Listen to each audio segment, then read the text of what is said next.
When he was about 2.5 years old, we noticed that he had stopped talking. You make me cry already. Stopped talking. He wasn't looking at you when you talked to him. He just seemed like he was just in his own little world, and we took him to the doctor for his 3-year checkup.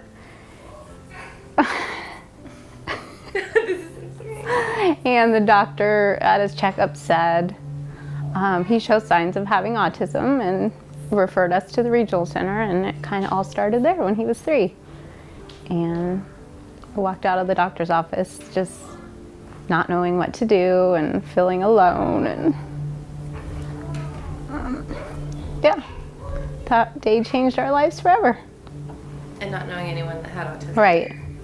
And at that time, my perception of autism was mental retardation. I didn't know anything about autism, and it's not like that at all. He's I didn't know anything about it, but now I do. I've learned a lot. We noticed when he was really little, less than a year old, we used to just say he was quirky. And then when he was either just doing weird little things or having a tantrum all the time. And as he got older, it was more and more tantrums, and they'd last for up to 2 hours. And then just funny little things like strange little hand movements and the body rocking and the banging his head on the floor. And I don't know, we just kind of thought he was just Braden being Braden. But yeah, I'd say I noticed it when he was really little. Probably 7, 8 months old. He was diagnosed at around 16 months, right around there. We know, I with the tantrums, because he would get really kind of violent and aggressive. So we were kind of concerned maybe about some sort of a mental health issue. So that's where I started. I took him in, and the lady said, that she didn't see anything wrong in that aspect, but she was the one that recommended that we see an autism specialist to have him evaluated, and so it seems to be that was the right track. So that lady kind of knew what she was talking about, but we just knew there was something that was different. He was just kind of different, quirky. I felt, this sounds weird, but I felt relieved because I knew there was something different, and to just kind of have an answer that, okay, this is what's going on, and here's what we can do about it. It gave me hope that, okay, it's not just this scary unknown thing, it's something that other people are dealing with, and there's stuff you can do to work with it and help with, and I don't know, it's just kind of a sense of relief and anxiety, because you're going, okay, what's this going to mean for the world? But it was relieving. When he was about 2, I guess, he wasn't quite meeting all the milestones that the doctors were asking about, and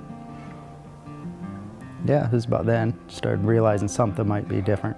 I noticed something was different about Caden probably between 4 and 6 months, when some of our friends had children and Caden didn't react in the same fashion, with like recognizing facial expressions or sitting up the same way some of the other kids were developing. And it was good that we had friends that had children about his age, because we were able to kind of catch it pretty quick and start trying to get a diagnosis. And so, of course, my wife was a good proponent in going and seeking help and finding out what was wrong. I felt relieved when we got a diagnosis, because, being an engineer, I want a solution and I want a problem. And so once we knew, I wouldn't say the problem, but once we knew what was going on, we were able to then redirect our efforts and focus on what he needed in order to develop good skills. I think I noticed a difference with Caden at probably 5, 6 months. At the baby shower, we got probably every book on what to expect at each month. And every single month, we would read the chapter, and nothing would apply. And I would get so frustrated because I had no idea what was going on. And then finally we took him in, and it was persistence. I mean, it wasn't like you took him in and it was fine. It was like you took him in and they said, wait, he's a boy. He developed slower. Finally, at about 9 to 12 months, they said, okay, there's something going on here. But he wasn't diagnosed until he was 2 because they wanted to wait until maybe more time went by since he was a boy and boys develop differently. So when we did get the diagnosis at 2, I think my whole world collapsed because I didn't think that my child was going to have special needs. I thought, I mean, we didn't think this would happen to us, and it was a big shock. And my husband said it was a relief when he found out, and I felt like it was more like a punch in the face. And I mean, I'm still reeling from it, but it's a day-by-day process. I would say after Braden was in the hospital for his seizure disorder and his diagnosis of his brain tumor, we went into the hospital, medicating him for the seizures, recording the seizures. During the recording, he's doing his normal talking and laughing, singing ABCs. After a week on the medication, we noticed him talking less, behaviors starting, just crying, just more upset. At first, we thought maybe side effects to medication. But then his seizures started getting worse, even on the medications. And he completely stopped talking. That's when we went back to the neurologist. We talked more about, obviously, we knew he had a brain tumor, but our understanding was he was talking before, during these seizures. Why all of a sudden now at 3 years old is language completely gone? And I had asked several questions about possibility of autism. At that point, they didn't want to discuss that. They wanted to discuss more the brain tumor and the seizure disorder could be causing it. There's a lot of electricity going on in the brain that could be causing the prevention of language. As time went on, we started seeing even more things happening, stemming behaviors. More and more as I researched and read like the Jenny McCarthy book, the bouncing around like a butterfly, I'm like, this is sounding more and more like autism with his seizure disorder and his brain tumor. So at that point, I got a hold of the regional center, had our meeting, and she says, I see what you're talking about. She goes, he definitely is on the spectrum. I needed that diagnosis for him for a direction other than what we were already going through with his other diagnoses in order to move on and help him get his therapy and his behavior therapies together. Alexa has always been different. Even from the time she was born, she has never been willing to look at me in the eyes and make that connection like you hear a lot of young babies do. She never wanted me to sing to her. She would cry. Her focus was more on everything else except for the people in the room. I didn't have another child, and I don't have any family support on my side, so I didn't notice there was anything different about her for a very long time. About 6 months, I realized she wasn't playing any of the games like typical kids do. No patty cake, no singing songs, no engaging with us in any way. But not until my mother-in-law was watching my daughter did she notice that there was something significantly different. And it was probably heartbreaking for her after a week of asking her friend who worked up in Oregon in the autism spectrum to look at Alexa, that she realized that she needed to tell us that Alexa had signs of autism. Once we got the diagnosis, at 15 months, services started. So I feel like we were really, really lucky to find out as early as we did. I was relieved. I thought for the longest time that there was something wrong with me as a mother. I always felt like I was failing her in some way.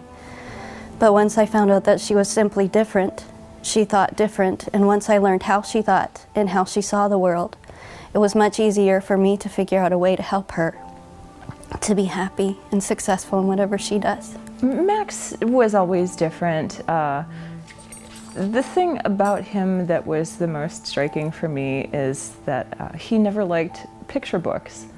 He liked phone books. And our friends and our family, you know, from around the country would send phone books for Christmas and birthdays, and that was one of the first things that I noticed that was kind of a, you know, like a red flag. I remember when my parents came to visit us, and Max was 2, and when they left, my dad said, "Oh, he'll be talking by Christmas." And Christmas came and went, and Max still wasn't talking. So that's when I made an appointment with the regional center to see if there was something else going on, and sure enough. I have a unique perspective having a parent with autism, so I wasn't all that surprised by it. You know, Brittany pretty much developed right along the schedule until we started vaccinations. He's a little different. I am one of those people that I do believe that vaccinations affected my child. After having had a second child, I can honestly tell you that Brittany was definitely affected before. But after we got the MMR vaccination, he changed considerably. He ran a high fever for like 3 days, and after the fever broke, he would not make eye contact with us any longer. If you hugged him, it was like it hurt him for you to hug him. He would run and fall over. He was probably about 20 months when the change happened. My son is autistic with epilepsy. He started seizures at about 24 months. I was kind of hoping the seizures were the reason that he was changing the way he was. I mean, I remember before he got his shot, he could take a rock and he could skip it across the lake, and he can't throw a ball anymore. It's difficult for him. He just lost all these skills that he had before.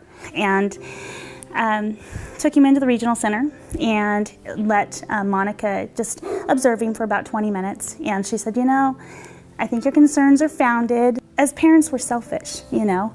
We want our kids to interact with other children. We want them to play sports. We want them to go to the prom. We want them to get married. We want, you know, grandchildren. We want all those things. And you get very depressed over it.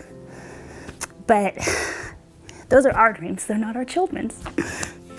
So once you get past that, you know, Brady's happy, and he doesn't care about that stuff.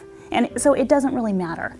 Well, I have to say with Lily, everything was tracking on, and she was toddling and walking and, you know, doing her words and stuff. And she had a measles, mumps, rubella shot, MMR. Within a certain amount of hours, she actually came down with rubella, high temperature, and within probably about 3 days, she has lost all of her skills. So we went to her pediatrician, and they said, well, I think we need to go through some testing, give us some time. And within about 2 months, we actually went in for all the rest of the testing, and she was diagnosed with autism. So 2.5. I think it was an answer, which was good because we were concerned about other things, but it also was a little hard to handle, I think, too, just because I was that parent that said, oh no, maybe she'll just talk in a few more months. So it was good to have something that we could go from and start working towards, though. Support means everything to me. I have a very supportive family, a husband, my parents, my in-laws, my sisters, my sister, my brother, my in-laws. Yeah, they're all great, and they all just want to help, and it means everything because I have another child, and sometimes she has things I have to take her to, and Edward has appointments, and just having someone there to help and help me out with the kids I couldn't imagine not having them all. So it's important to have people that are willing to have an open mind with what you're dealing with each day, and be supportive of that, and realize that it changes from day to day what kind of support you need, or yeah, just to be kind of flexible with the situation. And it's difficult. I mean, I'm really fortunate because I have an excellent daycare lady who, she's the one that, and she's been doing daycare for 25 years, and she was the one that, even though we already kind of noticed something was a little different, she's the one that said, you might want to, have someone take a look and just see what's up with them and stuff. And so she's been really supportive, having the therapists come in and work with them. She allows them to come to the daycare, and she learns from them and does whatever they suggest, and just really, tapers her, her whole routine around what he needs, and the other kids as well. I mean, it's really nice. But and just through like the pals and everyone like that, having just people that kind of understand it. Well, luckily we got a good system of we got my parents and Emily's parents, and lots of family, and that really helps a lot. It's good to have people that you feel comfortable leaving him with, and you can't just have a regular any old buddy be a babysitter. Support's awesome. I don't know how parents do it without support around, because we have both sides of our family locally, and they provide a tremendous amount of relief for us when things get crazy or hectic. We're able to call them up, and they will watch the kids for a night or a few hours just to give us a break. And then they're also scheduled weekly. They help us out with childcare, which is a big bonus, not only for us, because we know who's watching our children, but also it's a financial relief too. Support is so important. We are blessed, Chris and I, with his family and my family that live locally. We both work full-time, and that's obviously a hard thing as well, because you want the best for your kids and you want to be able to do that for you themselves, but you can't, so you have to rely on other people, and you can't just choose anybody. We have a nanny, and we had to pick her out of a group of 20, and you have to choose them carefully, because this is the person that's going to be you when you're gone at work. Support is huge. I now have a mostly nonverbal child. I would not be able to, I'm a full-time working mom. My husband works full-time. I wouldn't be able to trust that Brayden was somewhere being cared for the way he needed to be cared for. He can't come home and tell me, so-and-so did this to me, Mom. Having him with family is huge, because they love him like I do, and they are his voice like I am for him. So to have that support, there's no words to explain how important that support is. And I'm so, so thankful for my family to have that support. I would love to get some support from family. I don't have any on my side. My husband's family does want to be, and they are as supportive as they can be, but they're very far away. It's something that I dream about, and it's something I hope to someday have more of. But I don't have the support that I would love, so it would mean the world to me. Support is huge. I wish I had more. I don't have a lot of free time. I love free time, and it's just usually me and Max. And Glenn works 12-hour shifts, so I spend a lot of time with just Max and me, and it would be nice to be able to do some other kinds of things. It's huge. We are very fortunate. I have a large family on both sides. So my mother-in-law helps considerably with my son. She actually has him there for therapy 2 to 3 days a week at her house. My dad is wonderful help. My mother's help during the summertime. She works during the school year. So yeah, without family, I just don't know how we would be able to do it. You know, Brenny is a little different. He has rages. So we've looked into respite, but it's scary to consider letting somebody else take care of your child when you know what their abilities are, and that we love them, and so we're more patient when they lash out at us. But it's whole new ball game when you're going to put him with somebody that you don't really know, and and again, my child has no voice. So he can't say, "Mommy, they lost control and shook me," or whatever it is. I mean, he can't do that. He only approximates words. That's the best he can do. Just the first sound. That's about it. And he communicates with pecks is how he communicates. Support's important. I'm very fortunate. I have a really great husband, a really awesome mom, and some close friends and family that I've acquired through FAN, and support's important or we wouldn't be able to get through things. Yeah, yes and no.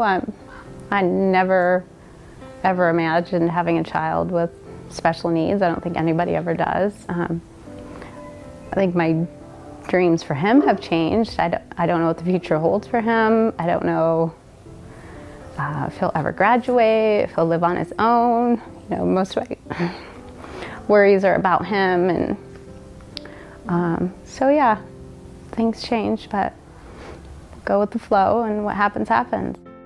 That's a really good question. And that's a hard one, because I know one of my biggest challenges is I spend so much time thinking about each day and how we're going to get through this day, and trying to think ahead to each situation, and okay, what's the scenario that could unfold here and how we can head it off at the pass. And so it doesn't give you a lot of time to sit there and think about the future. No, just that he'll, be able to, because he's really, really smart and everything, and I just hope that he'll be able to have the friendships and all that makes his life really complete. I anticipate that he'll go to school and get some amazing degree and become a genius, or scientist, something. I don't know. I can retire early.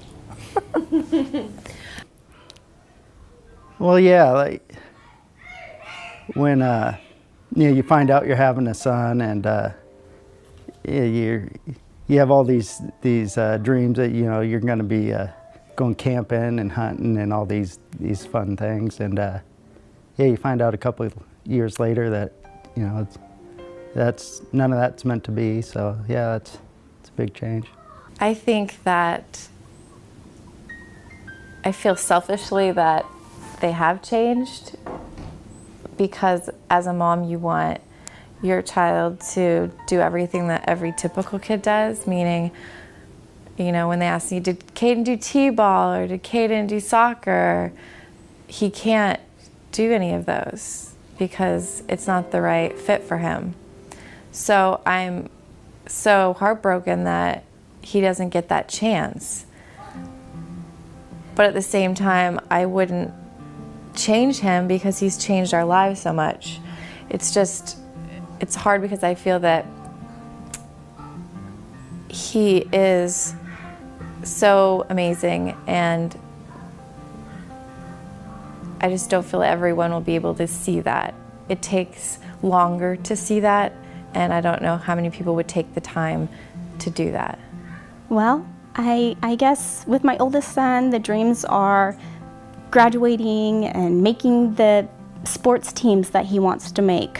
With Brayden, my dreams are hearing his voice again, him being able to talk to me, tell me what hurts, tell me what's happening in his life, his likes, his dislikes. Everything is a guessing game, and after 8 years now, I'm pretty good at guessing at what he wants, but you just have those dreams of just listening to their voice, what their voice would sound like. So yes, my dreams have changed from the normal making sports teams to watching them graduate with their class to just hearing his voice, hearing him speak to me and tell me what he wants and what he needs and what he likes and what he wants to do. It's always been very important to me to raise Alexa to be the girl that she wants to be, because in my childhood I wasn't given the option to look at what I wanted or what I wanted to be. And so my dreams are a little more hyper-focused. They're more on a shorter scale, goals with each month. I haven't really looked into things on the long term because that's a bit overwhelming. And so right now I just have noticed that my dreams and my focus have have become different in that they're all about Alexa right now. Yeah, basically everything. Now it's more, you know, you always think you're going to travel all over the place with your children and stuff. And I think I'm just, you know, I'm just kind of living in the moment. My dreams are, I just want my kids to be happy.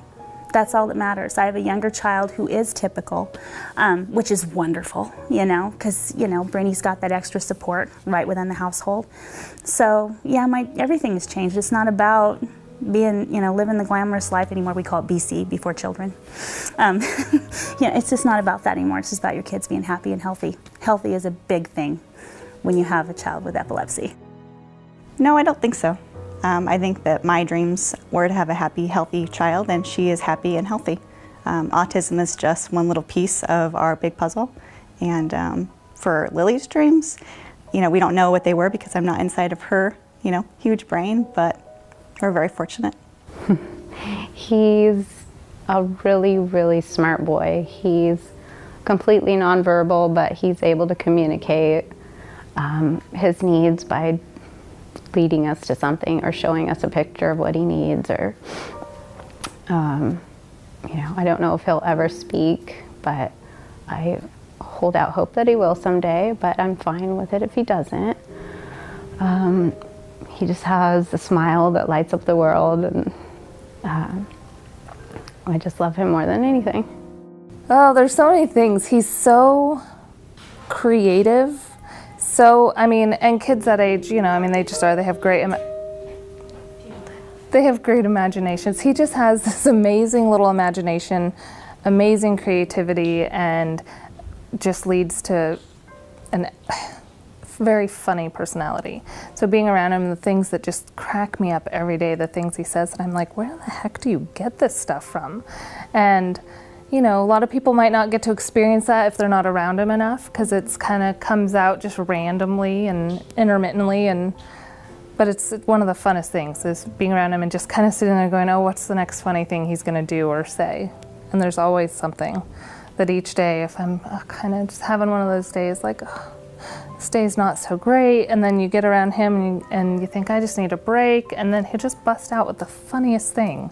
Like, you're tearing me apart, Mom. What? I don't even know where he comes up with this stuff, but it's great because it just makes my day. I don't think we know yet. I don't know. I don't think people understand how much that he understands. A lot of people are around him for a little while, and they don't understand that you know, he can hear them and can understand what's going on, understand situations, because he can't communicate back to them. They think that he doesn't understand what's going on. The best thing about Caden is, even though they say that like a lot of autistic children don't express emotion, the best thing about him is that he does express emotion to the people that he loves.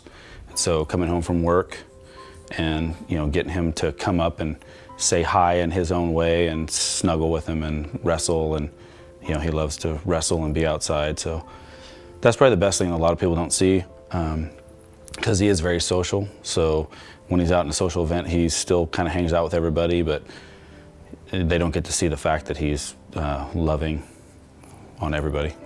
That's a good question, because that's what I think about all the time, is what I see of Caden, and that people don't give him the chance to see because he can't speak. I mean, having a child that's nonverbal is heartbreaking. I mean, he's 6 and he doesn't talk. So everything that he does, he has to do with his body and with sounds. And I know how much he loves us, and I know how much he loves our family, and he can't say I love you, and that just, I mean, breaks my heart. But you see that he's so loving in the way that he hugs you or he kisses you, and that just makes a world of difference. Braden is definitely amazing. He amazes me daily with his strength, his perseverance, getting past his brain surgery and his seizure disorder and being nonverbal, but still using the single words that he does have to get his needs met, his amazing ability to memorize music, you can sing a song and stop part way and he's going to finish it. He may not be able to have a conversation with you, but he can sing the rest of the song. And to me, that's just amazing. I mean, he is so happy and so loving, and he doesn't complain, he doesn't hate for anything. And to have that is truly a blessing. And I know that people that are close to him see that amazingness of him. And I know people that work with him see that. But I feel like he's such a strong-hearted child that he will do great things.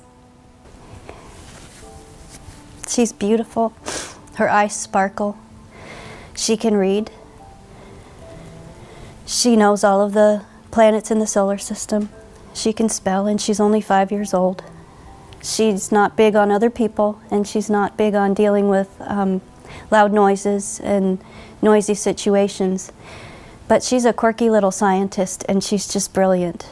So I really think that there's going to be a place for her someday in a niche where she's really going to be successful at whatever she does. Everything about Max is amazing. Well, you know, he's unique in the sense that, you know, living in the hospitals a lot when he was younger, we've discovered he even has like a photographic memory. When we would take him to the hospital down in the city, the children's hospital, he would know miles before we did that we were close to the hospital. And he would start freaking out in the back seat, you know. It was like, and we're wondering what's going on, and then we would say, oh, there's the exit, you know. He remembers all of that stuff. And he's learned, even being largely nonverbal, he communicates in his own way. He can point, he communicates with pecs. So pretty much we have a card for everything that he needs, you know. So he's ingenuitive. He's come a long way. Well, she's an electronic guru. She'll be programming, I think, for Apple in a few years, I'm guessing. Writing code, probably. She navigates technology world and computers, iPads, and everything like she's, you know, in her 40s. So she's amazing at technology, and she's a happy kid. FAN has meant everything to me. Just meeting these 9 girls on the board and making friendships with them, and some of them I know I'm going to be friends with forever, and just having these women to go to talk to, and they understand the daily struggles I may have with Edward, and they don't question me or look weird at me when I say, you know, Edward did something crazy. You know, their responses are, yeah, Caden did that yesterday, or yeah, so just being able to have these women to talk to is everything, and I love them all, and I'm so happy to be a part of this organization, and I'm happy with the things that we're doing and the events that we're creating for kids with autism to attend, and it's just been a wonderful experience, and I can't wait to see what we do in the future. Well, I've met a lot of really wonderful and amazing people through this organization, and the support. I mean, I didn't know where to go in the beginning. It's like, you know, the regional center tells you, okay, here's the school that he can go to and this and that, but meeting the other parents that are going through the same thing, and for each one of us it's different, but there's still that same common uncertainty and everything that you're going through, and having that support of other people that know what you're going through, and just unconditional acceptance has been really amazing. And then the services, I mean, like I remember back when, you know, when he was a lot younger, and they'd have the events like at Bouncy Bouncy.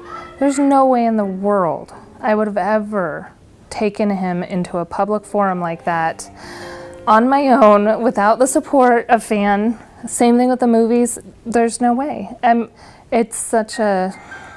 It's scary to take your kids into a place like that. But when you go there with all these other people who've dealt with the same fears and the same thing, and you just want to go somewhere that everyone else takes their kids and have fun, and know you can do that without people judging you and wanting to know why your kid's acting that way, and it's really pretty amazing. It opens up a whole new world for people, and then, I don't know, just helps us to share in the experiences of what the other kids get to do, and then gives the kids that opportunity to, you know, interact with each other, and it's been very supportive and very much appreciated. Think they do good work, and helping out with you know, in the community, the school teachers and stuff. Yeah, they help in raising awareness. Well, FAN's been great because, well, there's probably three things. One is it's given my wife a way to generate support and also have support from other women that have started the group. And then it's great because it's out in the community and it's making awareness for kids with all types of autism. And it's also great too because it has events that allow the community to either participate or come out and see what's going on, what we have to deal with, and also how great the kids are, you know, that you can actually interact and have a loving kid that wants to be around you. Well, FAN has meant a lot to me personally.